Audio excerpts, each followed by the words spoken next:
వంటలన్నీ బాగా కుదిరి, ఇంట్లో వాళ్ళు కడుపు నిండుగా తిని ఆనందపడతారు చూడండి.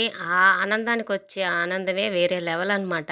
ఇంక ఈరోజైతే 2 వంటలయినాయండి. మా వారికి నచ్చింది, మా వాడికి నచ్చింది. ఇద్దరికీ నచ్చినియనమాట. చికెన్ కర్రీ, బగారన్నం చేశాను.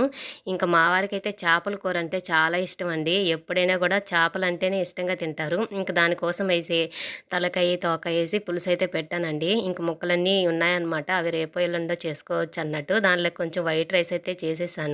మా వాడిది ఇంకొక ఆనందం అండి. వాడు తినడంతో పాటు వాడి తోటి పిల్లలుంటారు కదా! ఫ్రెండ్స్ వాళ్ళు తినడం ఇష్టం అనమాట. వాళ్ళకి గూడా పెట్టడం ఇష్టం అనమాట.